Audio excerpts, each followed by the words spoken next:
Bem-vindo ao nosso canal no Spotify. Você ouvirá agora uma mensagem do nosso pastor Daniel Ventura. Deus o abençoe e fale ao seu coração. Nós iniciamos há aproximadamente 5 semanas uma série intitulada Em Cristo. E a proposta dessa série foi ajudar a discernir a diferença entre uma fé institucional de uma fé em Cristo.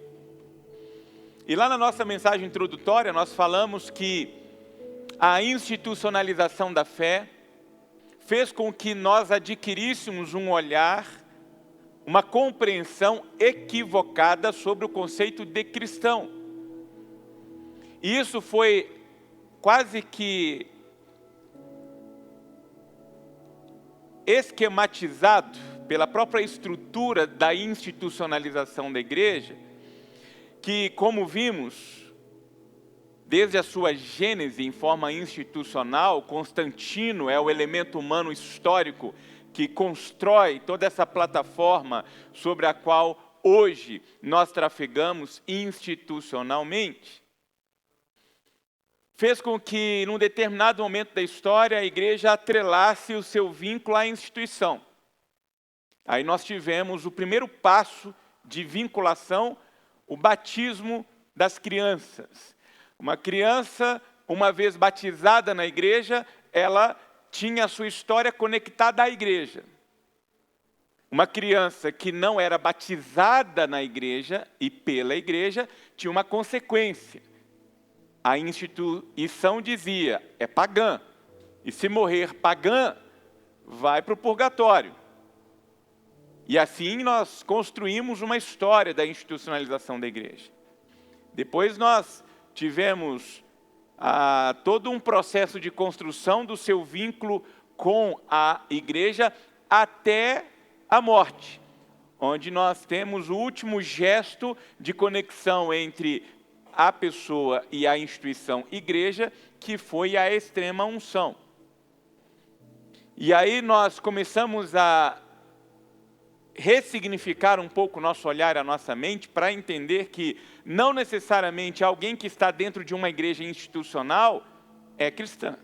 Aos olhos da Bíblia, não necessariamente. Não é porque a pessoa anda com uma blusa, com uma palavra ou uma expressão bíblica pintada, silcada, que ela é cristã. Não necessariamente. Não é porque alguém lê a Bíblia ou posta determinados trechos das Sagradas Escrituras na sua rede social que ela é cristã. Não necessariamente.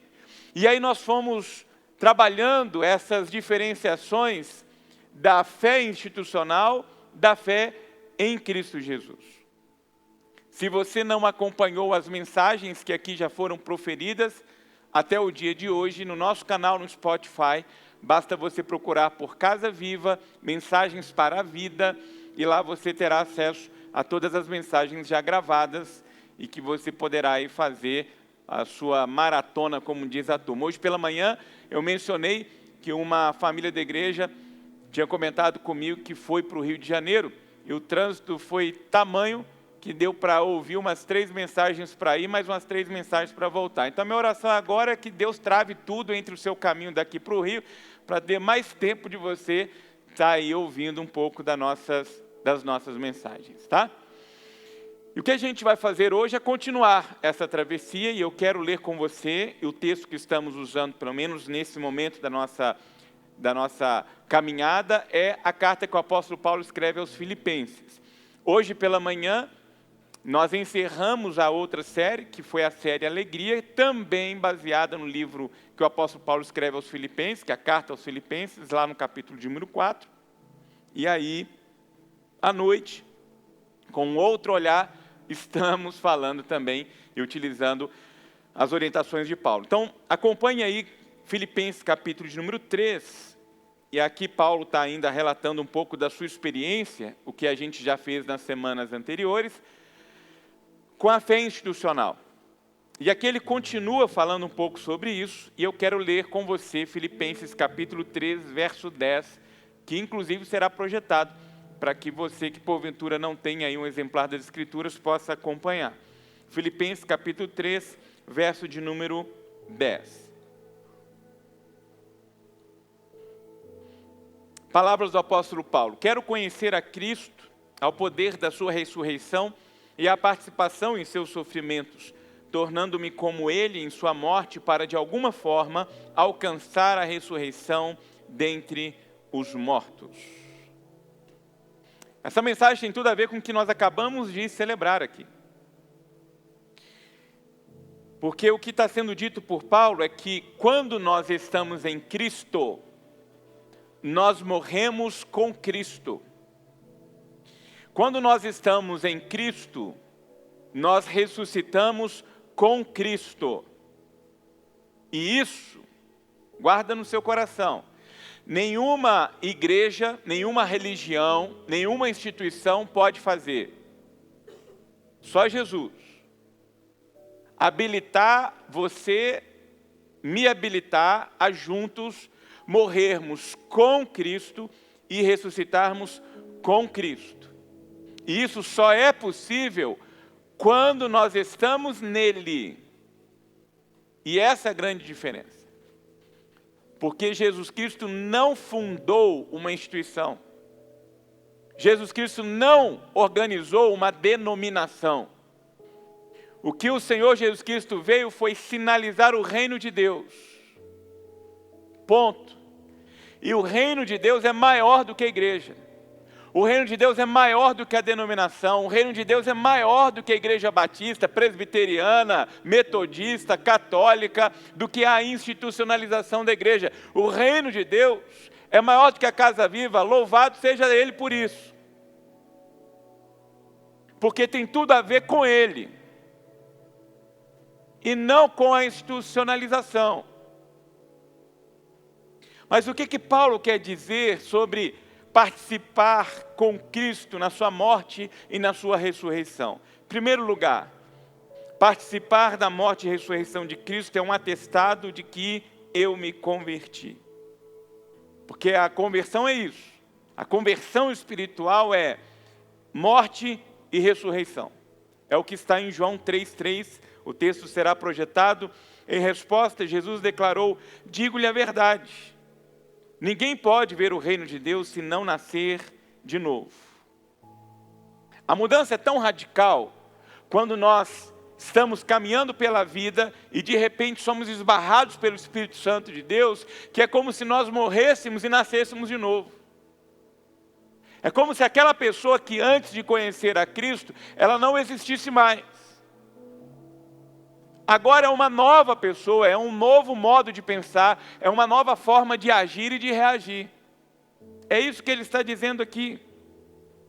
E para validar essa compreensão teológica, o próprio apóstolo Paulo, num outro trecho da sua carta aos Efésios, lá no capítulo 4, verso 22, ele usa uma outra linguagem, dizendo, olha, despir-se do velho homem e revestir-se do novo homem.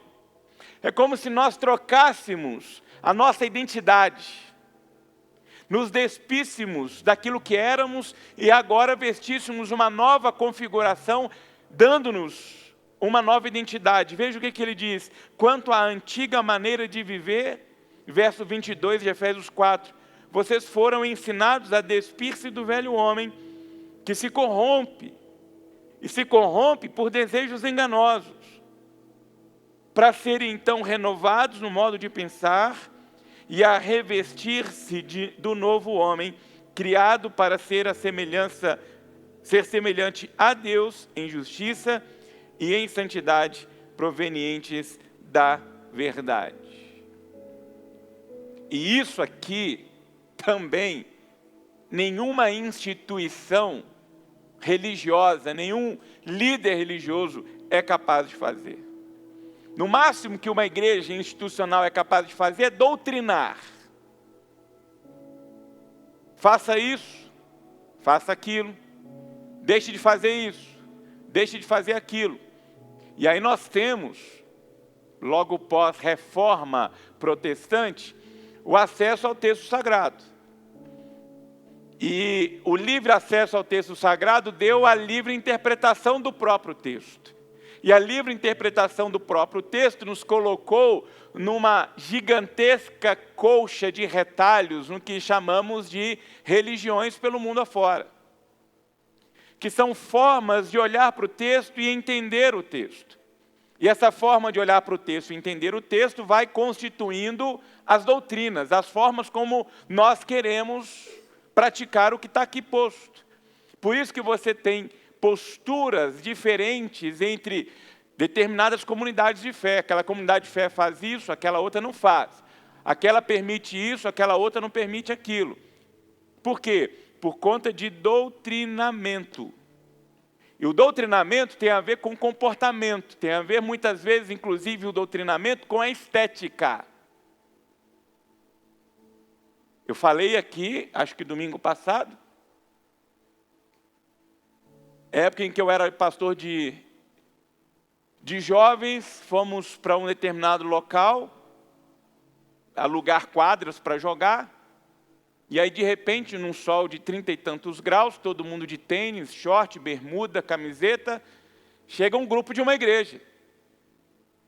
Se aposta da quadra lateral, os homens de sapato social, calça social, blusa social abotoada até o punho, até o gogó, as irmãzinhas de sapatinho rasteiro, mas sapatinho bonitinho, saia comprida, blusa abotoada até o punho, até o pescoço.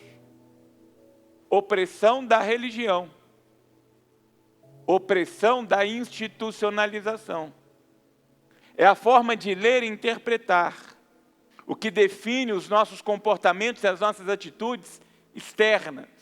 Agora, mudança interna, fazer com que nós nos dispamos daquilo que era inadequado e agora a gente se revista daquilo que é adequado, isso religião nenhuma é capaz de fazer. Somente Deus. E nessa esteira, um outro texto que o próprio apóstolo Paulo utiliza, escrevendo aos Colossenses, no capítulo 13, a partir do verso 1, ele diz: portanto, já que vocês ressuscitaram com Cristo, procurem as coisas que são do alto, onde Cristo está assentado à direita de Deus. Mantenham o pensamento nas coisas do alto, e não nas coisas terrenas, pois vocês morreram, e agora a sua vida está escondida com Cristo em Deus. Deu para perceber o que está escrito aqui? O que está sendo dito é que no momento em que eu me identifico com Cristo, no momento em que eu sou esbarrado pelo Espírito Santo de Deus, a minha mente muda. Eu começo agora a me ocupar e me preocupar com coisas que antes eu não me ocupava e não me preocupava. Agora eu começo a focar nas coisas do alto e não nas coisas de baixo. As coisas de baixo, pelo contrário, agora começam a gerar um pouco de estranheza em mim. Veja o que diz o verso 5 de Colossenses 3.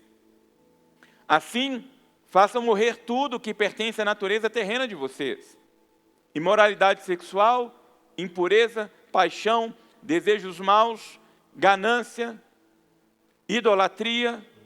E pode ser que alguém vá lendo essa lista e diga o seguinte: legal, pastor, mas não me alcança, não me pega. Porque eu não me relaciono com nada disso. Beleza, só que a lista não termina aqui.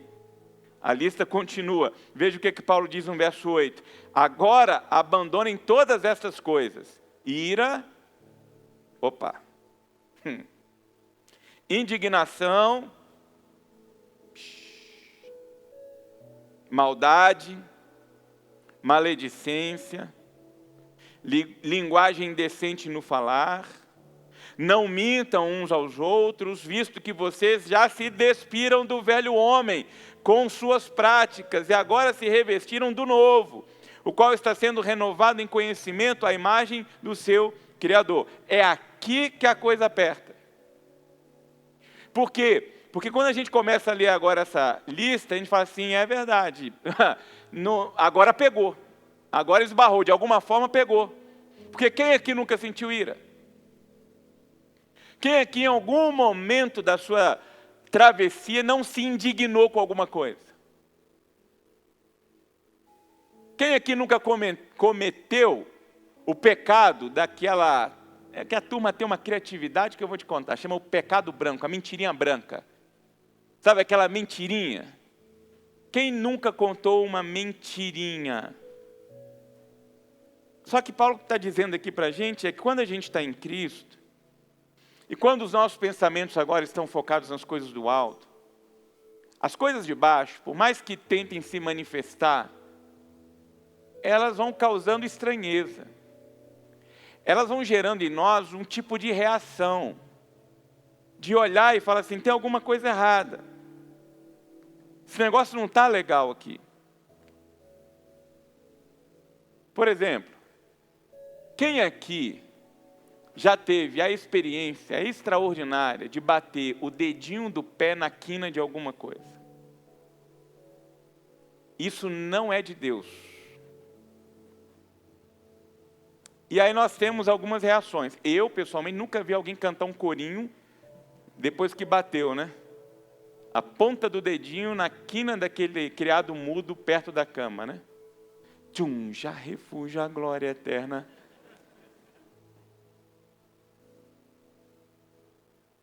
São duas reações possíveis. E o que às vezes acontece é da pessoa bater o dedinho e pôr para fora algumas coisas que ainda estão lá dentro do coração, né? Que a boca fala do que o coração está cheio.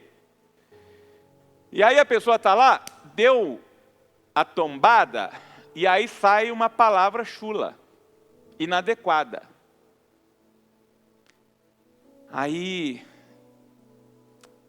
você olha, depois que o sangue baixa, fala assim, puxa, eu não precisava ter falado aquilo, né? Eu não precisava. Outros vão se moer, vão cair no chão, vão gemer, vai gerar para lá e para cá e não vai falar nada, mas vai sentir a dor. Pode ser que não fale, mas pense, né? Porque tem isso também, né? Tem um terceiro quadro aí, ó. Não falou, mas pensou. E aí depois fala assim, poxa, eu não precisava ter pensado nisso, né? Agora é o seguinte, sabe onde que o problema reside? Não é você bater o pé e soltar uma palavra. Não é bater o pé e ser tomado por um pensamento que não se configura necessariamente na expressão oral da palavra. Nós somos pecadores. O problema é que quando você pensa e não fala, ou pensa e fala, aquilo não te incomoda. Esse é o problema.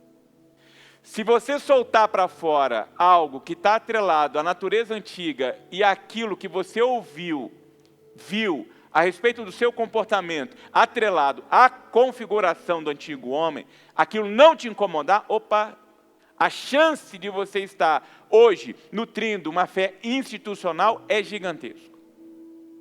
Olha o que Paulo está falando aqui, é exatamente isso. Então a primeira coisa que ele diz é, a conversão significa morte e ressurreição. Ou seja, uma configuração de mente deixa de existir e agora nasce uma nova configuração de mente. Morre um velho homem, nasce um novo homem.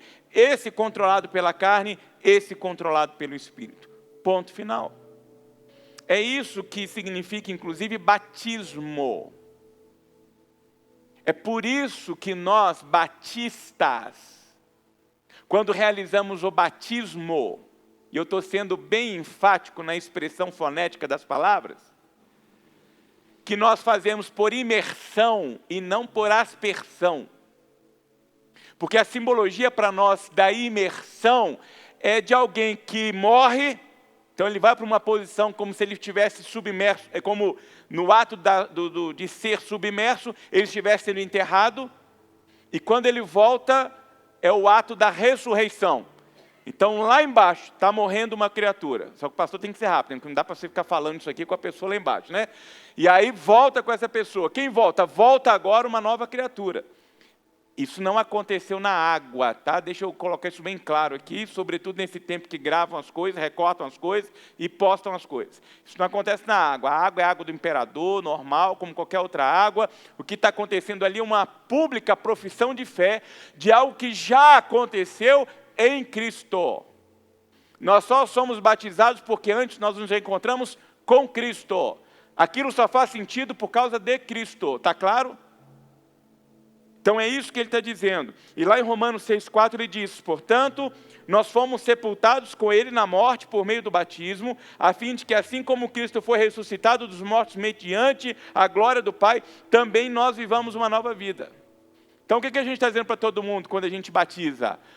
Olha aqui, ó, essa criatura está assumindo um compromisso público. Qual que é esse compromisso público? Olha, eu morri. Aquela velha criatura, aquele velho homem, aquela velha mulher, não existe mais. Agora é uma nova. Quem é a nova? Agora é Cristo. Não sou mais eu, é Cristo em mim. As coisas velhas passaram, eis que tudo se faz novo. Agora existe uma nova forma de olhar para a vida e de encarar a vida. Por isso que aqui na nossa igreja, na Casa Viva Itaipava, o batismo não está atrelado à membresia da igreja. Você pode ser batizado. Por quê? Porque o batismo está atrelado a Jesus Cristo. Ponto final. O batismo é a pública profissão de fé em que eu creio em Cristo Jesus e uma vez em Cristo sou uma nova criatura. Batismo, biblicamente falando, é essa expressão do que Cristo fez por mim. E não tem absolutamente nada a ver com a igreja institucional. Por isso que para ser batizado, é preciso antes passar por Cristo. Porque não faz sentido ser batizado sem antes ter sido alcançado e esbarrado por Cristo. Então, a partir dessa compreensão, nós precisamos avaliar a nossa vida. Nós precisamos jogar uma luz e um olhar sobre cada um, sobre si mesmo, e perguntar qual que é o meu tipo de conversão. Porque tem uma turma, gente, eu sou terceira geração de batista. Eu já falei que eu só não nasci literalmente dentro da igreja, porque o meu nascimento não foi num dia de culto de oração. Porque foi numa quinta-feira em Minas, o culto era na quarta-feira. Só isso. Então eu tenho autoridade para falar o que eu estou falando aqui. Tem uma turma que acha que aceitar Jesus é o seguinte, é levantar a mão. Quem é da antiga aí, Rafa é da antiga, sabe o que eu estou dizendo aqui. Quem quer aceitar Jesus, levanta a mão. É como se o Espírito Santo entrasse pelo sovaco. Tipo assim, só vai valer se levantar a mão. Não tem absolutamente nada a ver. Porque a conversão não tem a ver com levantar a mão. Eu conheço várias pessoas que levantaram a mão, são trambiqueiros. Conheço vários homens que levantaram a mão e agridem suas esposas. Conheço várias mulheres que levantaram a mão e são indignas de serem chamadas filhas de Deus. Conheço. Gente corrupta que levantou a mão, só levantou a mão, mas continua vivendo aquela velha condição, só levantou a mão. Tem gente que acha que levantou a mão é como se você adquirisse um passaporte para ir para o céu. Tem uma caravana aí, ó, só levanta a mão que você está dentro. Onde está escrito isso? Então a gente tem que perguntar, qual foi o meu tipo de conversão? Qual é o meu tipo de fé? Eu realmente passei por isso que Paulo está dizendo aqui. Eu nasci de novo, eu sou nova criatura. Eu tive uma mudança radical na minha mente. Porque tem gente que você olha e fala assim, gente, o que aconteceu com esse camarada? Tem uma coisa. Eu lembro o último ministério em Belo Horizonte. Um jovem da comunidade, ele era conhecido por dar as maiores festas, bebedeira que você pudesse imaginar, nas comunidades de BH. Aí ele foi no pequeno grupo da nossa igreja, se apaixonou, se converteu, batizamos. De repente, a turma do tráfico, da bandidagem, todo mundo queria entender o que estava acontecendo. Aí as mães dessa turma começavam a procurar a mãe do chefão, falaram assim, como assim? O que está acontecendo? O que a senhora fez? Que a gente quer esse negócio para a vida do nosso filho. O camarada fazia festa, eram 12 horas ininterruptas de bebida. A mãe falava depois para a gente que ela chegava num determinado local, eram dezenas de pessoas deitadas, envoltas em vômito, em bebida e tudo, porque eles não paravam, era hora em cima de hora, bebida em cima de bebida. Aí até que chega um determinado momento, em que esse jovem está parado, esse jovem está chegando no carro dele, tem um camarada do tráfico parado, falou assim, cara, eu só vou deixar você entrar nesse carro se você explicar para mim o que é isso que aconteceu com a sua vida, cara. Como é que você conseguiu isso? Quem fez isso com você? Te hipnotizaram? O que está acontecendo? Porque você mudou radicalmente. E não foi um negócio, foi assim, ó, mudou. Como? Aí ele falou, amigo, só tem uma resposta, foi Deus na minha vida. E aí nós começamos a ganhar uma juventude entregue às drogas por conta do testemunho genuíno de uma pessoa que genuinamente se converteu. De uma vida que foi sepultada e de repente ressurge uma nova vida, com um novo modo de pensar, novos gostos, novas formas de agir e de reagir à vida. Então, se a sua resposta não for positiva com relação à sua fé, à sua crença, à sua conversão, às suas atitudes, há uma grande chance de você estar com a sua fé alicerçada na instituição e não em Cristo. A segunda coisa que morrer e ressuscitar com Cristo significa é que nós participamos dos sofrimentos de Cristo. Lá no Evangelho de Mateus, no capítulo 8, verso 20, o mestre da lei, ele se aproxima de Cristo e diz assim, Senhor, eu vou seguir o Senhor para onde o Senhor for. E olha a resposta do Senhor. Meu filho, as raposas têm as suas tocas e as aves do céu têm os seus ninhos. Mas deixa eu te dizer uma coisa. Se não te disser, eu vou te dizer, o Filho do Homem não tem onde repousar a cabeça. Em outras palavras, é o seguinte, bonitão, não é mole. Você está achando que é só me seguir e fica por isso mesmo? E você acha que seguir o meu caminho é seguir um caminho floreado, de paz esplêndida, que vai dar tudo certo? Porque tem uns evangelhos por aí que eu vou te contar. Na verdade, hoje tem um evangelho coach, que é a turma coach, que fica vendendo um malabarismo de marketing, de adulteração da palavra de Deus.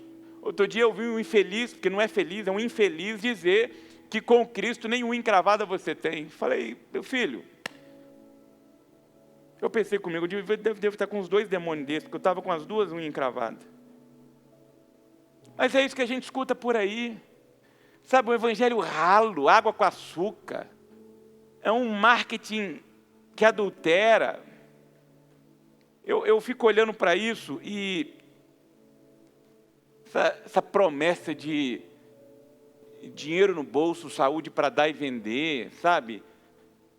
Quando eu olho para a história da igreja, eu falo, a igreja na Idade Média, ela cometeu atrocidades, mas pelo menos vendia perdão, vendia vida eterna. Hoje essa turma está vendendo carro zero, casa, posição em concurso público. Olha o ponto em que a gente chegou. Vem para cá, porque aí o pastor ora, você vai ser curado. Vem para cá, porque você vai mudar de casa, você vai mudar de bairro. Sabe? E o problema é que tem uma turma que vai atrás disso. Eu lembro de uma pessoa que estava frequentando a nossa igreja, não aqui na Casa Viva, que estava lá passando as dificuldades, aí vieram me contar que ela foi num camarada aí, a ponto, ela se submeteu tanto, a tanta atrocidade, que teve um que ele cuspiu na testa dela, escorreu nos olhos dela, passou, espalhou o cuspe na cara dela para orar. Falei, minha filha, se você quisesse que cuspisse, era só você falar que eu tinha feito isso. Você precisa sair daqui para alguém cuspir na sua cara? Olha o ponto em que as pessoas estão chegando. Perdidas, sem rumo, sem direção. Quer dizer, dependendo do que promete, eu vou para lá. Dependendo do que promete, eu vou para colar. O outro texto é de Marcos 10, a partir do verso 35, em que a Bíblia assim narra, Tiago e João, filhos de Zebedeu, aproximaram-se dele e disseram, mestre, queremos que nos faça o que vamos te pedir. E aí o Senhor Jesus, de forma toda educada, pergunta assim, tá, e o que vocês querem que eu lhes faça? E eles responderam, permite que na tua glória nos assentemos um à tua direita e outro à tua esquerda. Aí Jesus olha para eles e diz assim, vocês não fazem ideia do que vocês estão pedindo. Podem, porventura, vocês beberem um cálice que eu estou bebendo, ou serem batizados com o batismo que eu estou sendo batizado? Aí prontamente os indivíduos respondem, claro que a gente pode. Vocês beberão o cálice que estou bebendo e serão batizados com o batismo que estou sendo batizado, mas o assentar-se à minha direita e à minha esquerda não cabe a mim conceder. Então, já que vocês querem brincar, vamos brincar direito. Seguinte, sentar não vai, mas beber vai. Combinado? Combinado. E olha que a turma bebeu mesmo. Tirando João, dos 12, tirando João, todos foram sacrificados. Não foi isso que eles pediram? Eu costumo dizer para uma turma, cuidado o que você pede a Deus que Deus pode te dar. Hein? E foi exatamente isso que eles pediram. Todos sofreram por causa da fé. Todos beberam do mesmo cálice de Jesus. Todos participaram do sofrimento de Jesus. Por quê? Porque morrer e ressuscitar com Jesus significa participar do sofrimento de Jesus. É isso que está posto aqui. Morrer e ressuscitar com Jesus é ser ridicularizado como ridicularizado o Senhor foi. Morrer e ressuscitar com Jesus é você ser rejeitado como Jesus foi rejeitado, é você ser traído como Jesus foi traído. Então esse papo de vem para cá, porque vindo para cá nada vai dar de errado, isso é diabólico.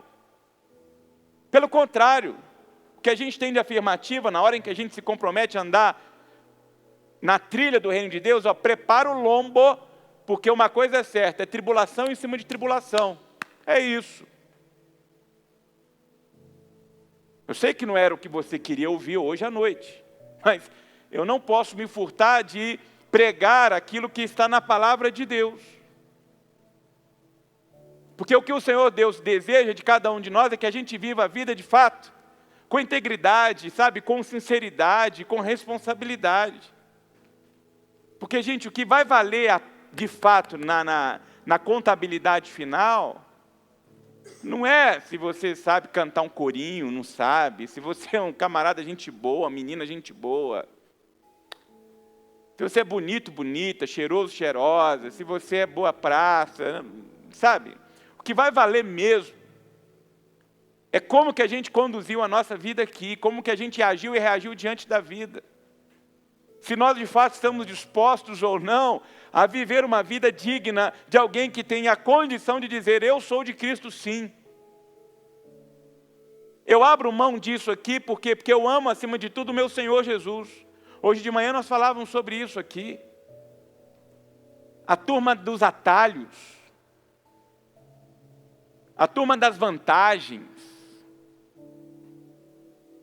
E aí eu digo, olha, cuidado, tá? Porque o diabo ajuda a fazer, mas ele não ajuda a esconder, não. E eu tenho acompanhado com tristeza alguns relatos de pessoas de bem, mas que seduzidas pelas propostas indecentes e facilitadas da vida, estão comprometendo o seu nome, sua história, sua família.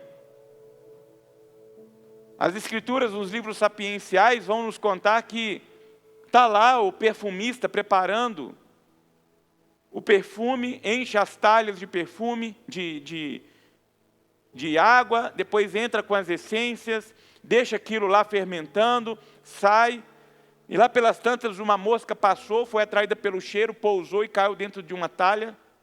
Quando ele volta e começa a experimentar as talhas, ele chega numa talha, e aí ele vai sentir o cheiro está apodrecido. Como assim? Gente, uma talha são 120 litros. Uma mosca é um negócio insignificante. Na proporcionalidade que deveria acontecer era você tirar a mosca, dar uma cheiradinha na mosca e falar assim, que mosca perfumada. E não chegar lá, experimentar e perceber que o frasco, a talha está toda contaminada. Isso é para mostrar para nós o poder que as pequenas coisas têm de destruir as grandes coisas. É um pai ou uma mãe que educa um filho, uma filha, durante 10, 12, 13, 14, 15 anos. Bastam 5 minutos dentro de um vestiário para acabar com a vida.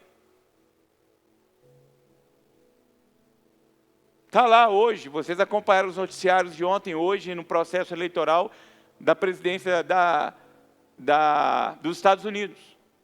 Jovem de 20 anos. 20 anos.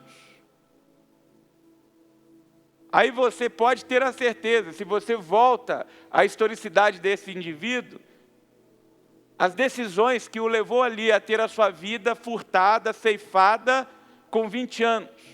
Com qual propósito? Tem aí uma geração entregue às drogas, à promiscuidade. Eu tenho falado isso, especialmente nós temos aqui o nosso encontro alfa, vez por outra eu converso com alguns pais, sobre os cuidados que nós precisamos ter. Ontem eu estava na barbearia falando com o meu barbeiro, ele tem uma menina de 12 anos de idade, falei, olha, você tem que incutir no coração da sua filha a compreensão que ela precisa ter do valor dela mesma.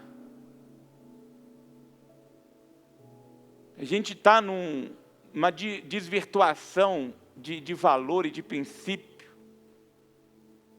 Me perdoem, mas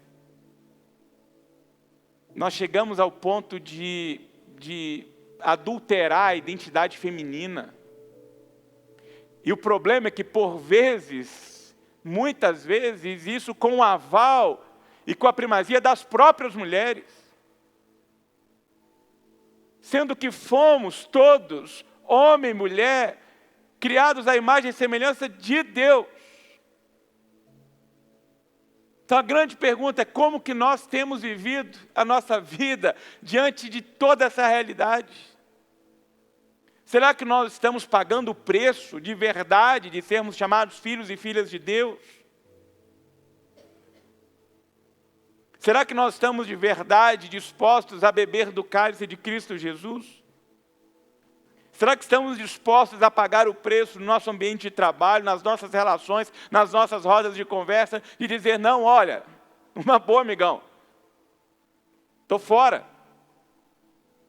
Estou fora, isso eu tenho ensinado para o meu filho há bastante tempo, porque está chegando naquela idade das rodinhas, né? Mostra que tu é mesmo. Ó, a gente só vai aceitar aqui se fizer isso. E aí a gente tem que começar a demonstrar, falava isso hoje, estava conversando com França, a liberdade de verdade, é a possibilidade de eu dizer não. Quando eu sou obrigado a dizer sim, onde está a liberdade nisso aqui? Então eu tenho que para algo, opa, peraí, isso aqui está errado, isso aqui não é liberdade. Liberdade é eu poder dizer, estou afim, não estou afim, vou, não vou, faço, não faço. E a gente precisa avaliar a nossa disponibilidade e disposição para isso. E por último, morrer e ressuscitar com Cristo é ter a certeza de que não existe morte para a gente. Nós vamos ressuscitar com Ele. Veja o que Paulo diz em 1 Coríntios 15, a partir do verso 19. Se é somente para essa vida que temos esperança em Cristo, dentre todos os homens somos os mais dignos de compaixão. Mas de fato Cristo ressuscitou dentre os mortos, sendo as primícias daqueles que dormiram. Visto que a morte veio por meio de um só homem, também a ressurreição dos mortos veio por meio de um só homem. Pois da mesma forma como em Adão todos morreram, em Cristo todos serão vivificados. Vocês sabem que o exercício ministerial pastoral, vez por outra, nos coloca diante da morte. A gente precisa acompanhar famílias enlutadas, participar do velório, acompanhar essas famílias até o seu sepultamento. E eu já perdi quantas e quantas foram as vezes em que eu tive que participar dessas cerimônias fúnebres. Eu lembro de uma em que um dos familiares começou a falar e conversar sobre a questão do corpo daquele que estava morto. E aí, lá pelas tantas, eu disse, olha, nós enterramos o corpo porque essa pessoa não precisa mais deste corpo. Então nós voltamos com esse corpo ao pó que do pó veio, porque esse corpo não tem valor nenhum mais.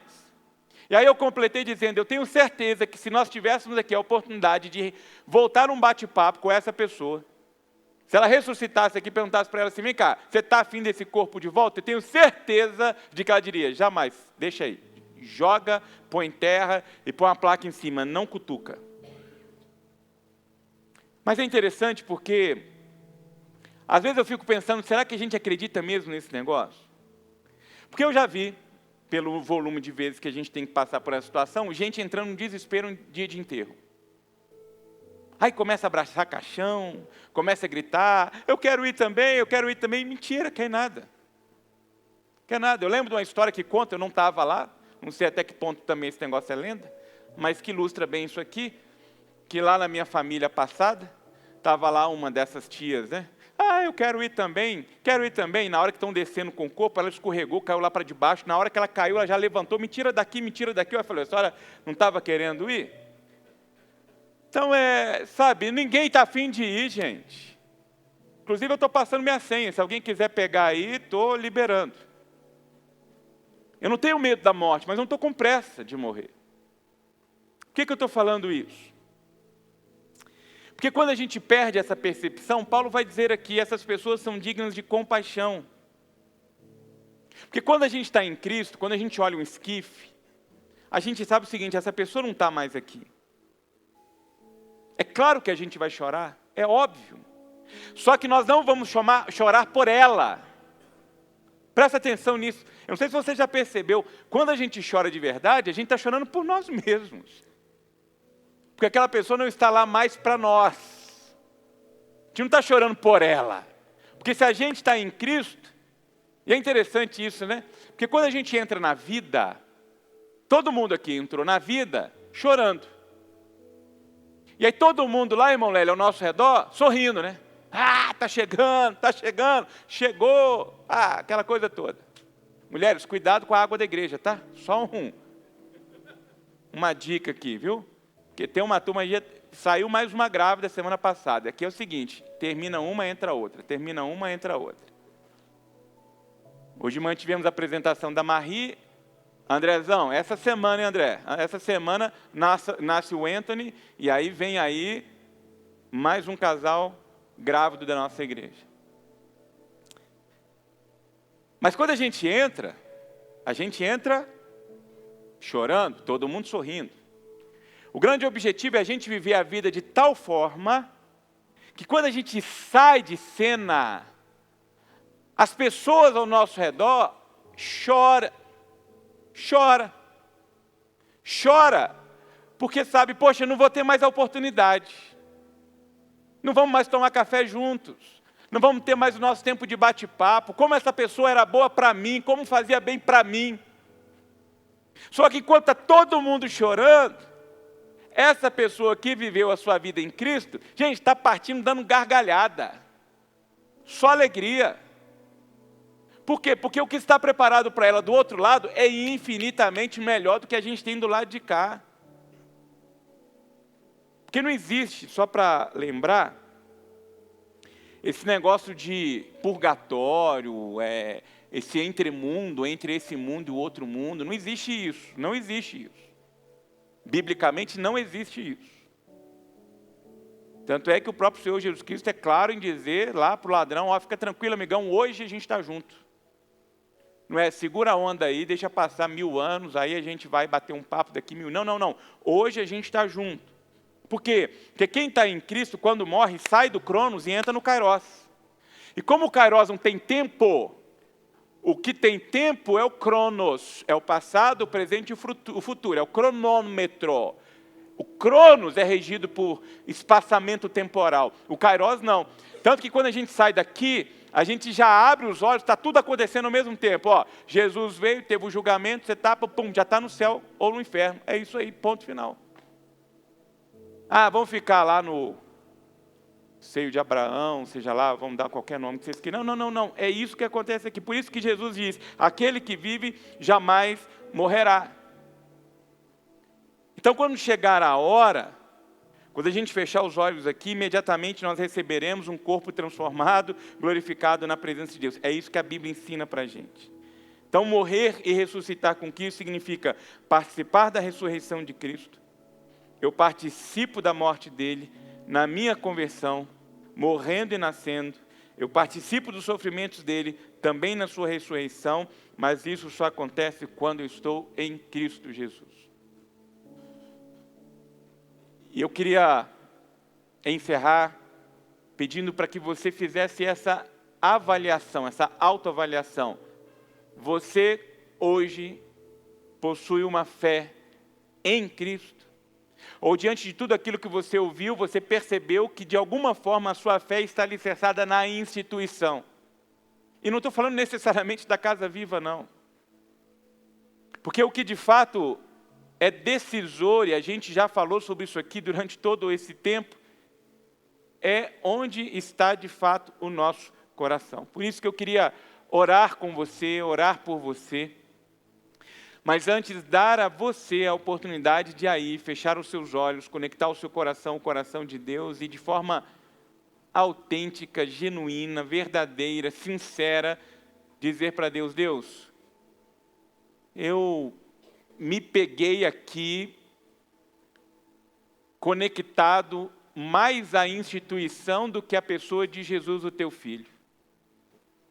E se esse for o seu caso, diga: Deus, eu quero, em nome do teu Filho Jesus,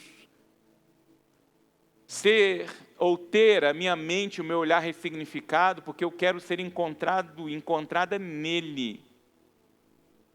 E eu quero, conforme proposto pelo apóstolo Paulo, experimentar da morte e da ressurreição de Jesus. Então diga: Deus, eu quero nascer de novo nessa noite.